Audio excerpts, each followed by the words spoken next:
Welcome to The Weekly Trend, a podcast for navigating the markets through the lens of technical analysis. The Weekly Trend podcast is provided for educational purposes only and does not constitute any professional advice. Listeners should not act upon the information or content without first seeking advice from a registered financial planner.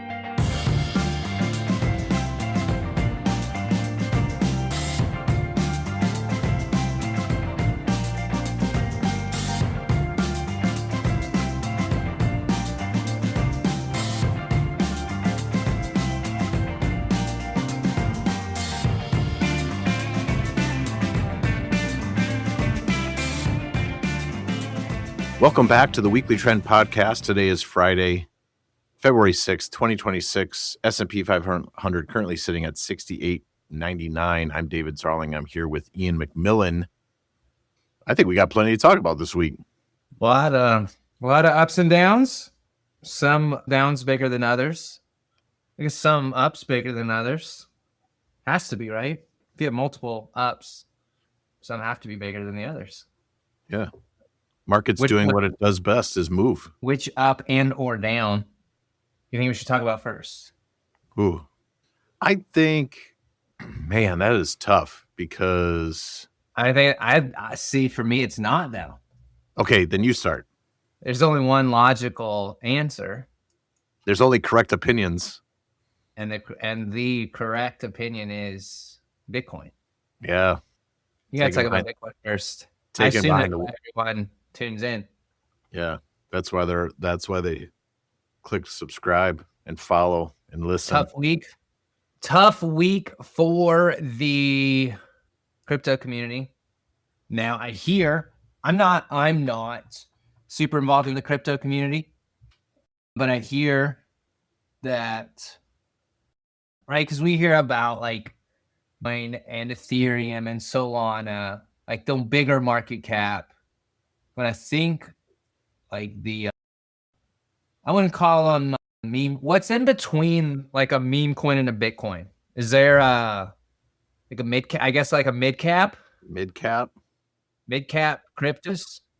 I think they got hit pretty hard. Bitcoin is still, so we got down to 60 last night, overnight, or at some point this morning. Yeah, we hit a low on Bitcoin of 59,930. Okay. We're back up to 70,000, so a little bit of beta. 12:30 Eastern Standard Time. Right off the 2021 highs. 2021, yeah. Twice we got up there. We got up to like 63, 64. Early 2021 and then late 2021 traded back down into 16,000s.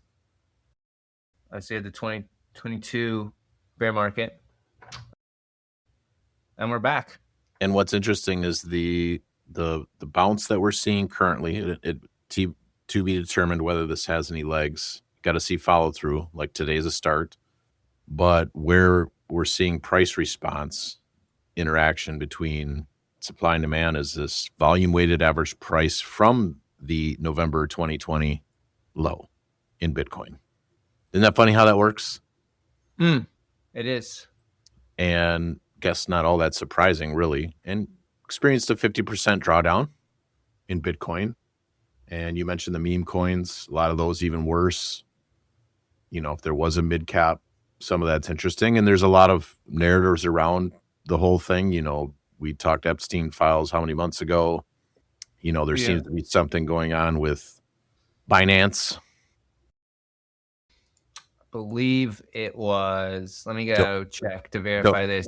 It was, Louis Sykes had a good post. The crypto market cap, excluding the top 10 cryptos, pretty nasty breakdown. I would like to see, I'd be interested if we get a bounce. Right? Because that's kind of, we're in an uptrend. Bitcoin's not, but equities are.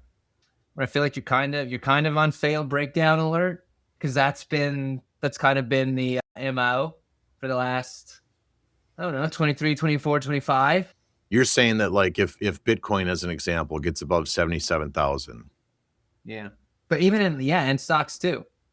Oh, We had some got it. nasty moves in stocks this week that actually could set up for failed breakdowns. Unless they repairing the charts is super easy, but could happen. Yeah, and I think there's something there from a standpoint of from false moves come fast moves in the opposite direction. So if some of these breakdowns that took place in the beginning of the week reverse, it could cause a rip your face off, which is interesting to consider heading into the second week of February. February being one of the worst seasonal months. That if we're gonna, especially around mid-February, right? I think it was someone had a chart earlier this week. Ryan Dietrich, yeah. Yeah, mid-February is supposed to get a little weird. And so, yeah, I think starting with Bitcoin's appropriate. It is interesting to see how quickly they sold it this past week, but we are getting a bounce today. Now, again, all it is a potential for reversal. You have to have follow through. What does that mean? Well, over the weekend, since it trades 24 hours, we have to see follow through in that. And I would say you're not out of the woods on Bitcoin until you're above 77,000. Yeah, it has a lot of work. I mean, that now you got a 200 day to trolling over. So now you're just in, well, anything positive that happens is a counter trend move. That's where my mind goes. Yep. It's a good technical thing. Also, I could see us, if you take the October 10th highs and the mid-January, January 14-ish, January 15-ish highs. I mean, we're in another period where we could go sideways for the rest of Q1 and Q2, and then another leg down, and you'd still be in trend. In the downward rate of trend. In the downward rate of trend, yep. Yep. And if it is a bear market in Bitcoin, and I would define that, I get to define that because we're the ones talking on this show, believe it or not, a protracted, so a longer duration correction, taking multiple months, maybe in years to resolve. Your point is you could see price move all the way back up into the 80,000 range and roll back over. And that would be actually pretty normal for bear market behavior, right? Because your counter trend moves in a bear market are pretty aggressive. I mean, yeah, 2022, you had I could argue January through May was one big consolidation. And then you took another leg lower, another 55% lower. So definitely some damage done in crypto land. Today might be the start of something. We'll have to see. Time will tell on that one. And then since we're on the topic of downward price discovery, software as a sub-industry just getting smoked using IGV. Yeah, I've seen a lot of charts showing the software to Bitcoin correlations.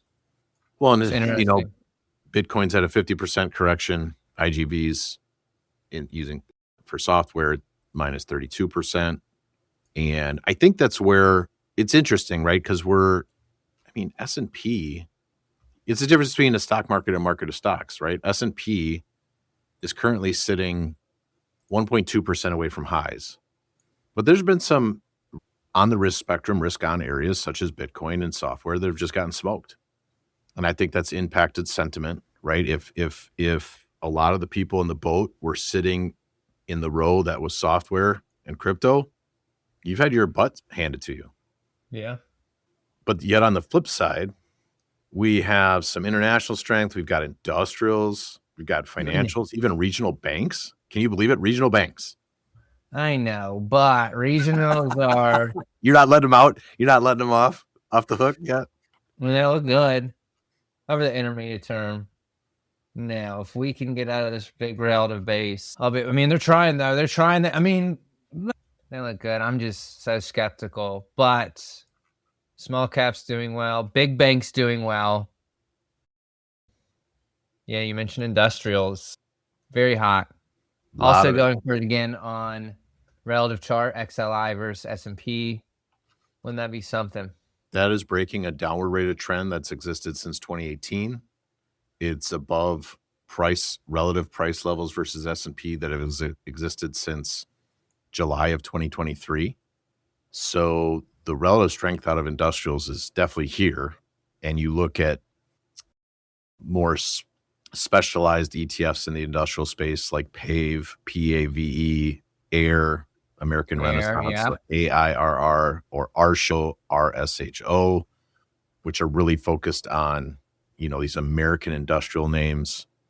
I think a theme here is American industrial names are coming back. Yeah. Is it buy a bald eagle? Is it? Yeah. Is it? You should. That's illegal. You can't own a bald eagle, can you? I don't know. Could get a bald eagle statues. Yeah. Some bronze bald eagle statues, put them out front. Yep. I mean, and it's a story of the Middle Coast industrials, and I know there's industrials like in Charlotte and some of the coasts, but really you think of software as being coast, specifically West Coast. Now you're seeing strength out of industrials, Middle Coast. Not that regions have to play a thing in this, but the industrials versus software. It is what it is, right? It is what it is. When you see Caterpillar versus the S&P go out to 45-year highs, and Powell Industries versus the S&P go out at 45-year highs, because there was I think you used the word somber last week. There were some things brought up, some weakness, and we saw that this week. But I don't know that you're going to get a major market correction if industrials are doing this or if regional banks are doing this. I mean, it stinks. If you were overly allocated to software, it absolutely stinks. There's or FANGs, like your FANG stocks, not great. Growth, terrible. And that's not just this past 2-week thing. You mentioned FANGs. How bad did the mega caps look? I'm sure they're bouncing today, but Microsoft, Amazon got hit today, you said. Good, yeah, Amazon. The Amazon now officially below its absolute 200-day, so you can forget about a relative 200-day. We're below an absolute 200-day. A relative chart back to where we were October 2023. Google, which was really the lone thing hanging in there. That was the lone wolf of the mega cap growth names. I guess Apple. Not that there's anything wrong with Google currently. It's just moved sideways this week and didn't have a great earnings reaction. But man, for something like F&B to go from a freaking nothing burger to a freaking something burger, regional banks, and we still have materials and energy. Materials have stayed up really well, and that clearly, right, where that has been even through all the precious metal weakness. Yep. Which I find really... Isn't that interesting? Yeah, well, and so, materials really, when you look at like an XLB, very little exposure. Materials has had a good November, December, January. It has outperformed, but not nearly to the extent that precious metals has. And so you hear on the flip side, precious metals, the miners sell off. It's a tough one to get on. And I kind of put industrials in that category too. It's a tough, these are not clean entries on an absolute basis. Well, I think your point is just when you look underneath the hood of something like an XLI or an XLB. So like looking at materials, metals and mining is about 21% of XLB. Chemicals, that's more than I would have guessed. Chemicals is about 50%. Yeah, that's what we need, our DuPonts. Speaking of DuPont, we got fresh all-time highs. That can't be terrible. That's higher than it was in January of 2018. I think it's kind of one of those things where if you believe equities go higher, if you think the S&P goes higher, I don't necessarily support, just buying and closing your eyes, but it's kind of one of those situations. Of course, I would prefer a little bit of consolidation, but sometimes you don't get that, Dave. Nope. Well, I think it's interesting. You've brought up on this past numerous times. Just what does it look like if the mags your Mag 7, your FANG stocks struggle, like you really have to have participation out of the other areas to make up that difference. Look how good mid caps look. Yeah. And so it's actually currently the thesis is intact that that's happening, that you are seeing the market of stocks underneath the surface of a cap weighted S&P actually doing very well. It doesn't make it easy. I mean, when your megas, when your all-stars are out of the game and the rest of your players are playing well, I mean, that says something, I think. And then can you imagine if the all-stars get back in the game? If you see Microsoft bottom, if you see NVIDIA jump back in as a leader. I don't want to leave them. We found a new toy to play with. Yeah, we found some differentiation here. Yeah, we found new toys, emerging markets and small caps. I hope they stick it. I hope our boys stick it. That would be, emerging markets you mentioned for at the beginning. A new relative heights. So held up really well. I mean, it has had a correction the last week or so, but making new relative or right up there. It's held up very well. I think my chart just updated in the middle of me saying that. But yeah, it looks good. Mid caps. Before I say this, I want to look now. The other one is Dow. So MDY and the Dow, pretty clean. Yeah, and I think that speaks to breadth too. You know, we had the NYSE advanced decline line close at new all-time highs, while mega cap stocks were getting hurt and software was getting hurt and Bitcoin. And so it's that differentiation between the stock market, which many people would label as S&P 500. And we're guilty of it, right? I open the podcast every week talking about the price level of the S&P 500. But we, as technicians, part of our adaptive process, we don't just look at the S&P 500. There's other things we got to look at. How many workbooks do we cover each week on part of this team? And you look through a lot of stocks, and there are some things breadth-wise, even though bullish percent is in O's, you look at advanced decline line and you just go through all the charts and industrials, financials, regionals, and you brought up international, emerging markets. I mean, Japan making new relative highs, Germany new absolute highs. What are you using for? What do you use for Japan? Okay. DXJ. I'm using the currency hedged. Okay. And I mean, straight up Nikkei looks good too. Right. And so then that's another one where that's actually not a bad consolidation. And Nikkei above 54,000, 55,000. And we've been saying that Nikkei above 55,000. We say that all the time in the office. It's not bad. I just walk around telling people. Come home at night, talk to the kids at supper. Guys, see what the Nikkei did today. But I think again, I'm not here saying that there wasn't damage done in crypto land. I mean, Mike Zaccardi highlighted the 5 sigma move out of Bitcoin. You know, again, this is one of those things that we talked about in precious metals. We talked about in the Japanese bond yields, talking about it here in crypto. These are moves that are quote unquote not supposed to happen once, they're only supposed to happen like once every so many thousands of years. And I really need people to understand that when you look at global weather across the globe, somewhere there's a once in 100 year event. And it's the same with markets. You go across the market, somewhere there's a once in 100 year event. That's just fat tails. It's just the distribution characteristic of markets is you get these outsized moves that are quote unquote abnormal. But that's what the market normally does.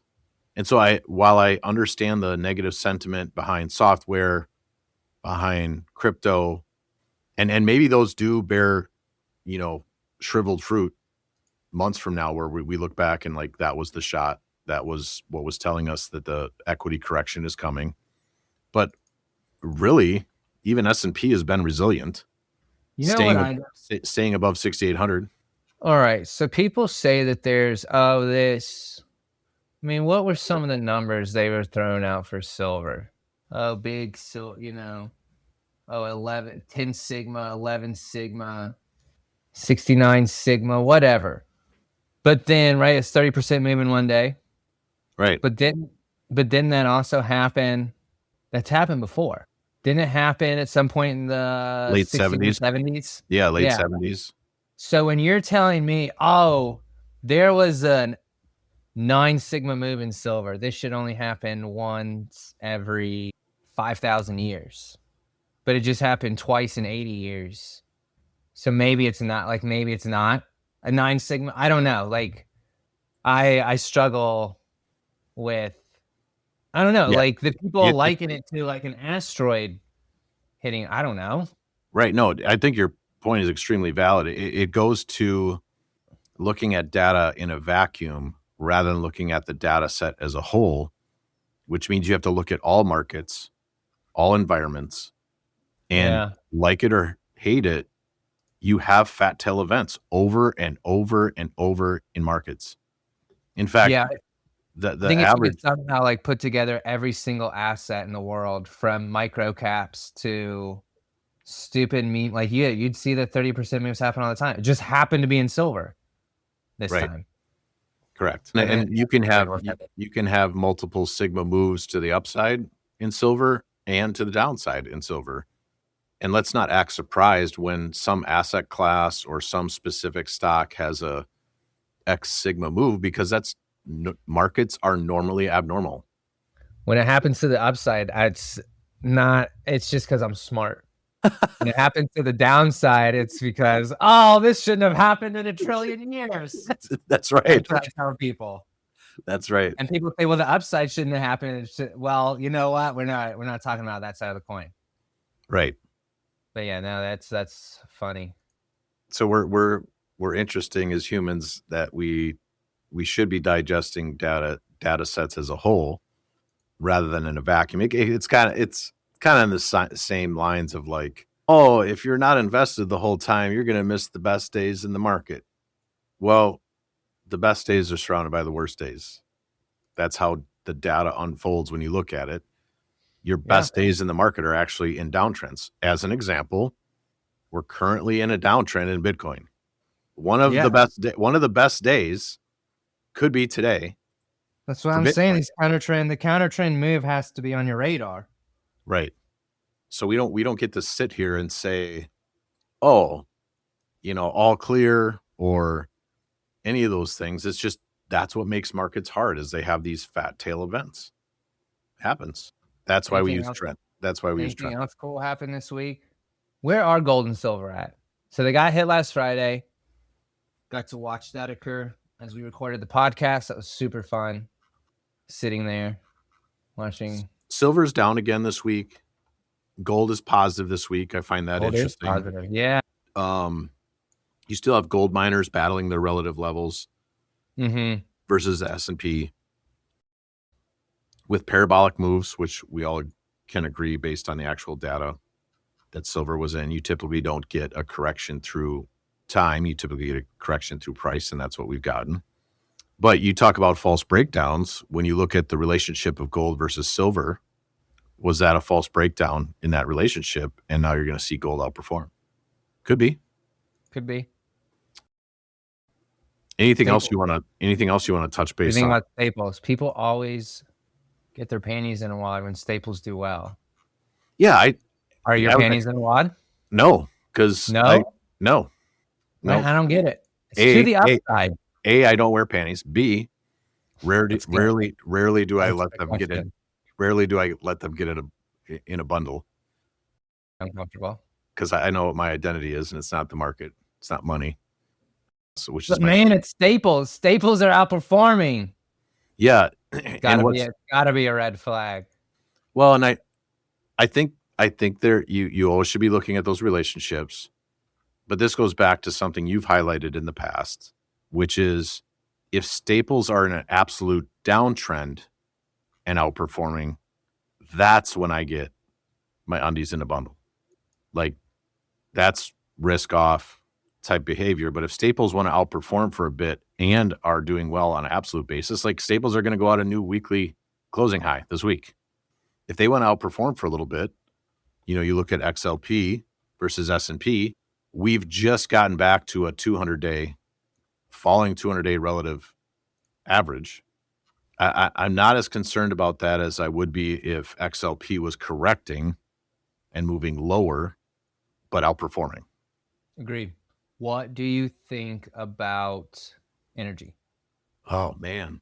Kind of also put it in the, I mean, it looks good. Like I think that ExxonMobil's off to the races. I think equipment and services look really good. I mean, you put it in the category of I'm not saying it's the easiest clean. Well, if you took like an IEZ, actually is a pretty clean entry. Now I mean, it's a solid move to get up to this 325. It's a lot of energy to get up there, but I don't know.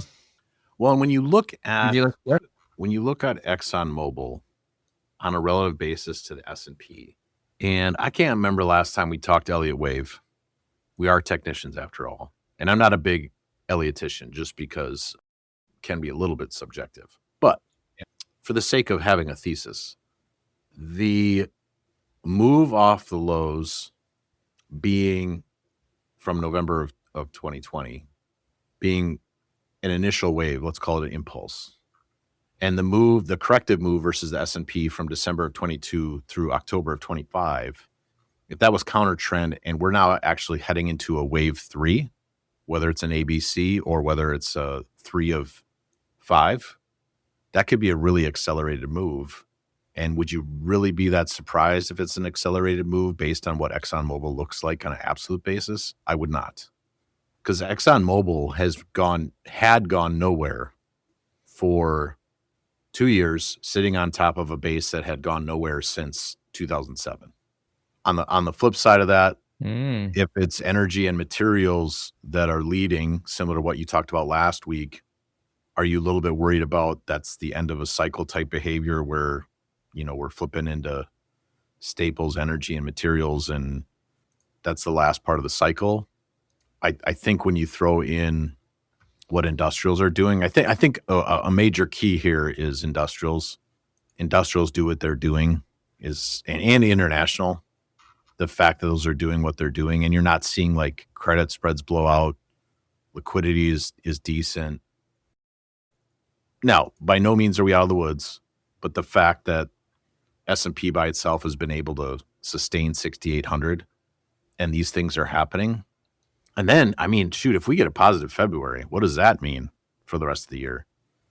Yeah, I think I like industrials because, and it's been a few years since I've actually looked at this, but Caterpillar going out and doing what it's doing means a lot to me because I feel like it usually peaks. Like if you go back, so Caterpillar peaked May of 99. Obviously stocks, rolled over like March of the next year. Never made a new high in 08. Actually peaked in July of 07, got back up, ended up with a double top.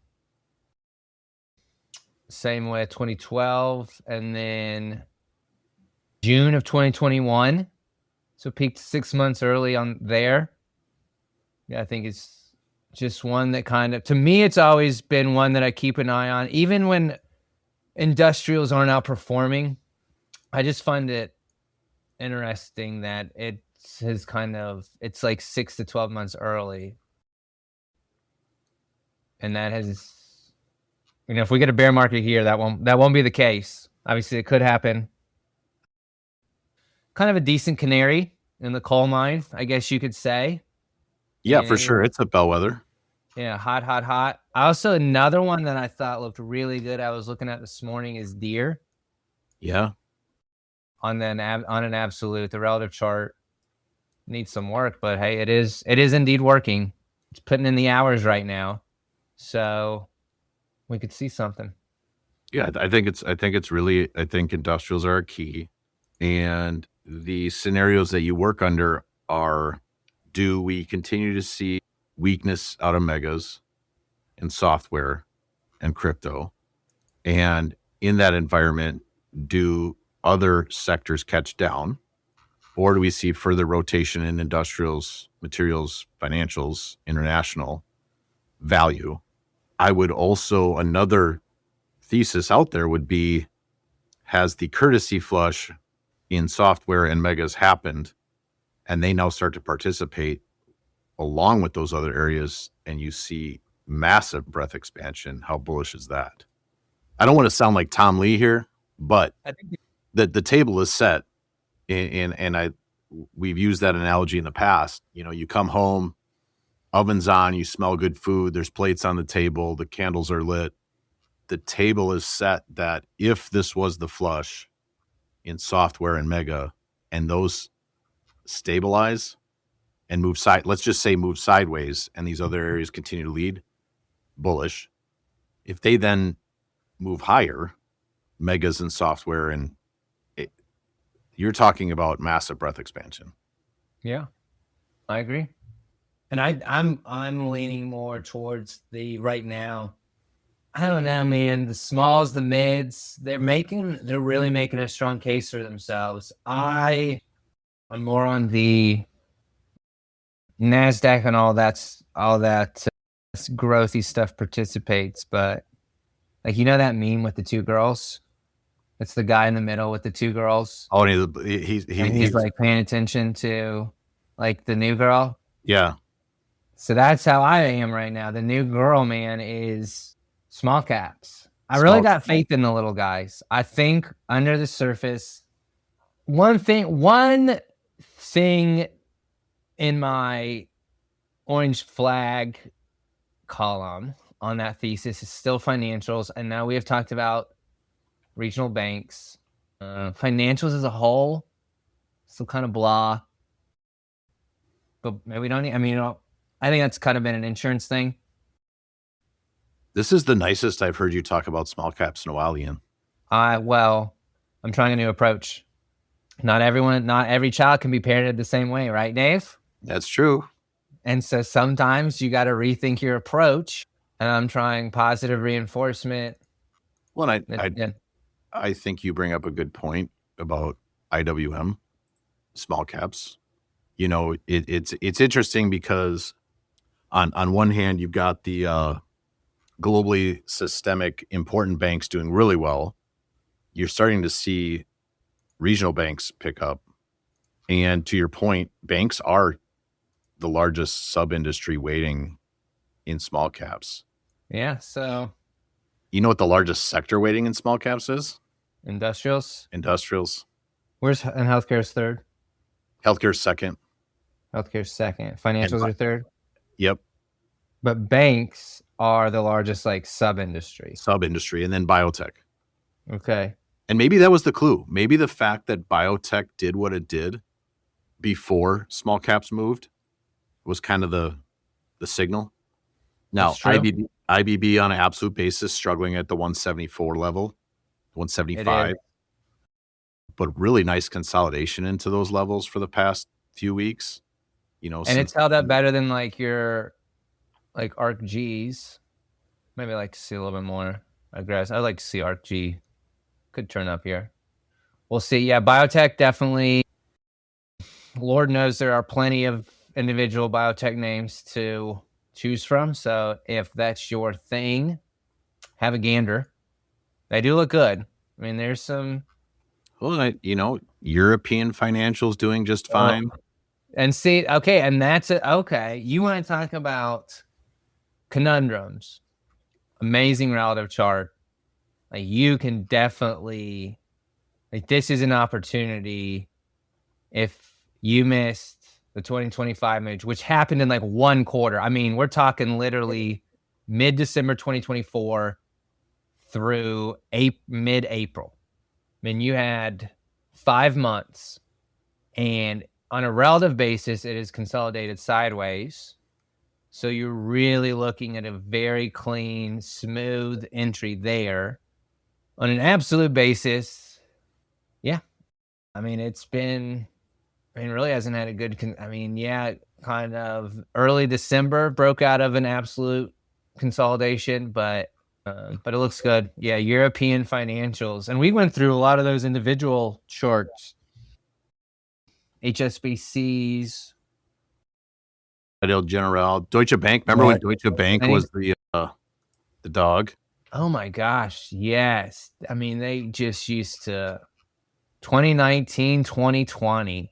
Just a pathetic golly. And look at him now. Look at him now. Now who's laughing? Mm-hmm. So again, you brought up European financials looking good. Another one on the scale of evidence that goes towards bullish. Germany highly correlated to the U.S. doing That is well. true. Japan currency hedged doing well. Do we talk about the DAX? Yep. Not bad, hanging in there. Mm-hmm. And so really the carnage this week was crypto software. And I get it. There's a lot of exposure to people there, and the MAGs, I should say the FANG stocks, not great. But otherwise, you look across other things underneath the surface, pretty good.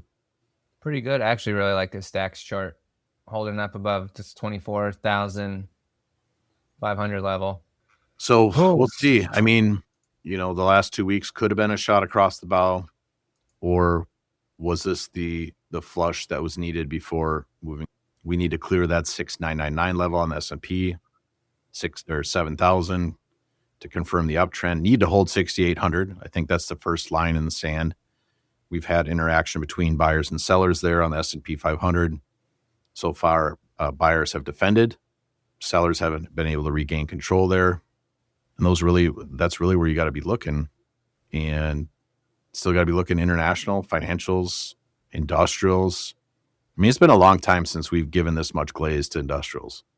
Man, and I mean, think about this. So we are getting a bounce today. So let's go with this is flush. This is the flush, a flush. I mean, right? If someone told me this was a flush on the S&P chart, I'd be like, what are you? We're down 2.5%, 3%. But no, definitely an under. I totally agree with, the average. You're holding individual stocks. Probably did a lot worse than the S&P this week, especially crypto. So this is our reset. So let's look at our winners. Even with a 2% bounce today, just a hot mess. We have made we've barely moved since end of September, early October. Just one big messy consolidation. But we talked about MDY. We talked about the Dow. I think the Russell looks really clean. Now you kind of got to get down to like an hour or 2 hour chart, but I think that's a really clean setup and hold and bounce off these December 12th highs. So if that's that, right? Like who's coming out of this looking super pretty? It is not the NASDAQ. Agreed. The NASDAQ won't be able to prove anything for enough. I mean, it's going to take, I assume now, this could take a week or two for a few weeks for the NASDAQ to even get back near its all-time highs. Meanwhile, these other indices are, they're set up. Their beds are made. They are ready to go. They're dressed for the day. Yep. That's a good point. And you wonder how many money managers and financial advisors out there are just tilted so heavy towards the megas and not able to shift and participate in these other areas of strength. It's going to be interesting. Well, once they're running the headlines on value, they'll probably I'm sure the Economist will come up with a magazine on small caps and we'll have to take a break for a while. Yeah, like if there's an American Industrial Renaissance magazine cover. Yeah. If we get the shift from megas back to small caps, I will say I'll be impressed that we did it without a .com style drawdown. Yeah, agreed. Unless that's what we've been doing since 2022. Maybe we've just been working it off since then.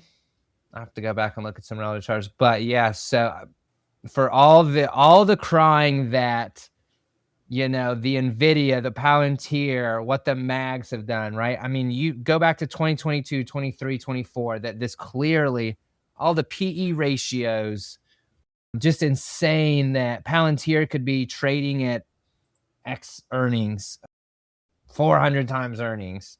And this is no doubt, this is going to end just like 2000. I mean, bravo to the market for being able to navigate all that without 3-year, Yeah. 45% drawdown. I mean, that's if that is what happens. Right, correct. If that's what happens. I love that caveat. You always have to be thinking in optionality and what are the thesis out there.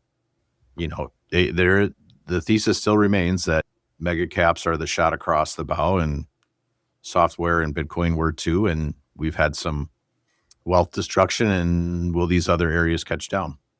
But I think you've highlighted well in this episode, and I hope our listeners caught it, that there's definitely signs here of differentiation and the market remaining healthy despite what's gone on with the All-Stars.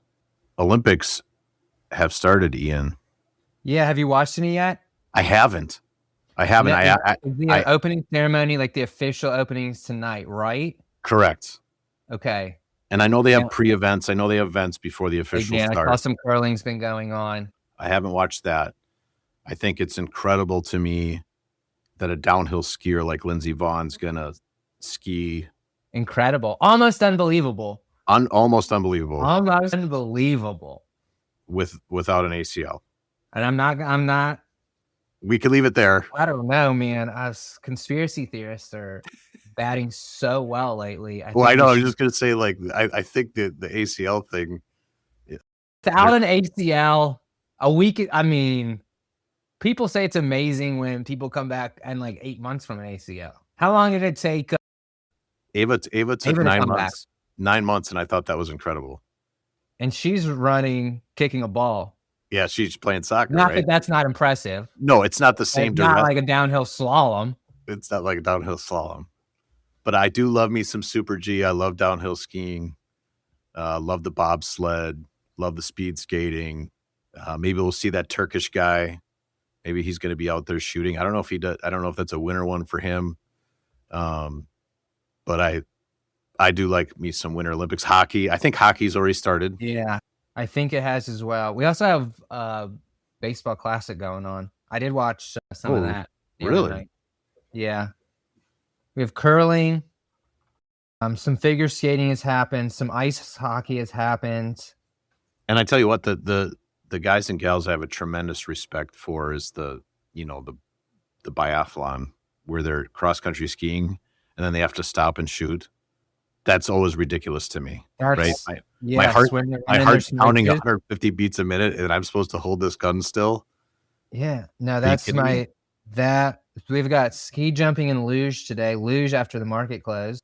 Okay, hopefully no luge for the market, just luge for the Olympics. Alpine skiing, a lot of figure skating, which whatever. My mom loves that, so I'll respect it. But I'm not a big figure skating guy. Freestyle skiing. Cross country skiing, more luge, a lot of curling. They're knocking out. We're gonna have a curling champion here in the first weeks, or maybe curling takes a long time. Speed skating's up there for me. Do enjoy it. Snowboard. I like some half pipe. Yeah. I even like that. I don't know what they call it.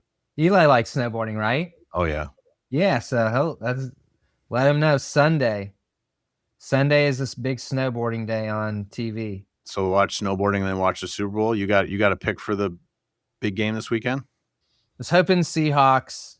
Okay. I am hoping Seahawks. Man, I do agree. Like, I've seen some chatter on it. Is this not one of the least hyped Super Bowls in years? No one cares about this Super Bowl. I would agree with that. And I feel like a lot of people are going to turn off the halftime show. They will. Our family. Same. And the fact that Tom Brady can't pick his own team, I feel like he owes a David Ortiz. The Patriots lose. Yeah. I wouldn't mind if the Hawks win. I guess that's who I'll be cheering for. That'd be cool. I'd like to see Sam Darnold get it. A couple Gamecocks on the Seahawks. So yeah, I like to see Seahawks win. Sweet. Where's it at? Miami? Sounds right. It's always Miami or Phoenix. If only I guess sometimes New Orleans. If only I had a device. I know. That could tell me. See, I don't even know where it's at. Santa Clara, California. Oh, it's in California. See, there you go. My 10-year-old self would be so ashamed. Those software execs are going to have to sell their tickets. Their stock's down like this. Maybe shouldn't have spent all that money on commercials. Yeah, maybe. But before we sign off, Ian, I better highlight the support of this podcast, the Adaptive Select ETF listed on the New York Stock Exchange under ticker ADPV, which helps investors access two of the most prevalent factors in markets, momentum and relative strength. Using proprietary identification methods, the Adaptive Select ETF attempts to own the strongest 25 large cap stocks when the market is in an uptrend. And since not all market environments are the same, Adaptive Select seeks to prevent extended declines by moving short-term treasury bills and cash during long-term market downtrends. Investors can find out more, including how to invest in ADPV, by visiting adpvetf.com or calling 1-833-880-5200. Investing involves risk, including possible loss of principal. ADPV is distributed by Quasar Distributors, LLC. Anything else you want to touch base on before I ask our listeners to share us with their friends and family and give us a high ranking on their platform of choice? I don't. Buy ADPV. Nice. Then maybe there'll be an ADPV Super Bowl commercial. Wouldn't that be We could great? make it like super conservative and right wing. Bald eagles, American flags, George Washington AI video. Apple pie, Yeah. Chevrolets, American Industrial Big Chevrolets, Renaissance. loud Chevrolets, big engines. Love it. Well, Ian, I appreciate you doing this again with me this week. We hope everybody listening to this has a wonderful time this weekend with the Olympics and the Super Bowl. Thanks for listening. Have a great weekend, everyone.